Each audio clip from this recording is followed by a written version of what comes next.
Pendant que les bombes américaines et israéliennes redessinaient la carte du Moyen-Orient, un homme trépignait à Paris. Emmanuel Macron, président d'une France qui n'avait été ni consulté, ni averti, ni invité, regardait depuis l'Élysée une guerre se faire sans lui. Et visiblement, ça ne lui a pas plu. Depuis les premières frappes sur les sites nucléaires iraniens, Macron a multiplié les déclarations tonitruantes. Il parle de fermeté, de responsabilité européenne, de la nécessité pour la France de peser dans ce conflit. Il convoque des réunions d'urgence, il appelle les uns et les autres, il gesticule, mais au fond, que peut-il faire concrètement? La réponse est simple, presque rien. Voilà le paradoxe Macron. Il dirige la seule puissance nucléaire de l'Union européenne, il commande la 4e armée du monde en termes de budget, il siège au Conseil de sécurité de l'ONU. Sur le papier, la France est une grande puissance, mais dans les faits, quand Washington et Tel Aviv ont décidé de frapper l'Iran, personne n'a pensé à décrocher son téléphone pour appeler l'Élysée.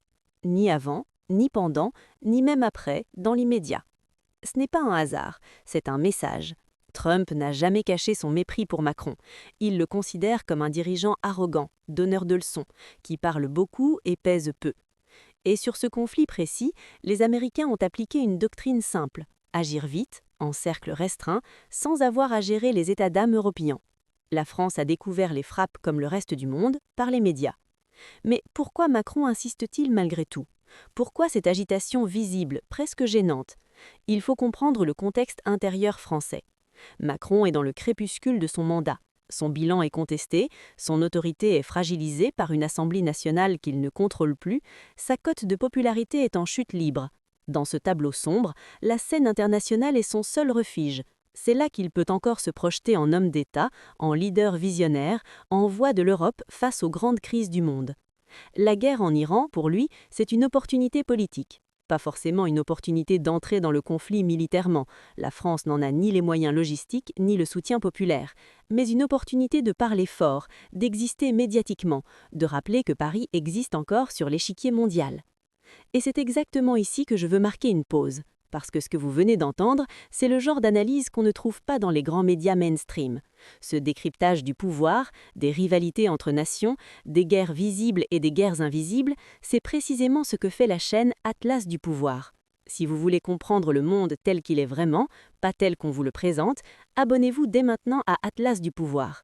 Chaque vidéo est une carte pour lire la géopolitique mondiale sans filtre et sans complaisance. Le lien est dans la description. Abonnez-vous, c'est gratuit et ça change votre façon de voir le monde. Le problème, c'est que cette stratégie du bruit ne trompe personne. Ni Washington, ni Téhéran, ni Moscou, ni même les capitales européennes qui elles aussi ont été tenues à l'écart. L'Europe dans son ensemble a été exclue de cette guerre, et c'est là où l'analyse devient plus profonde.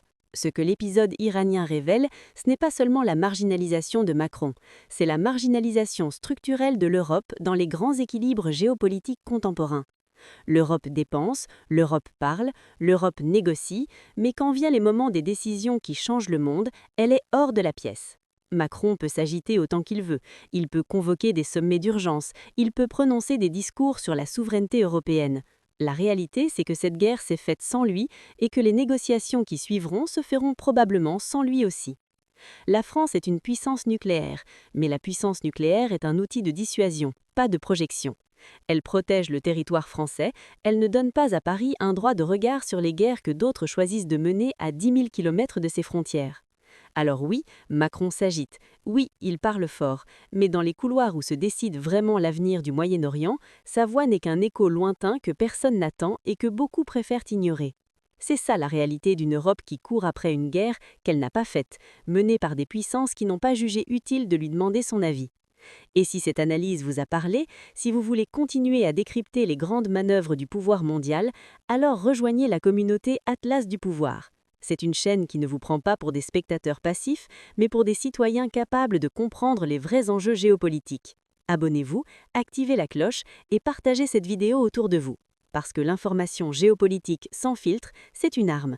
Et cette arme, elle doit être entre toutes les mains.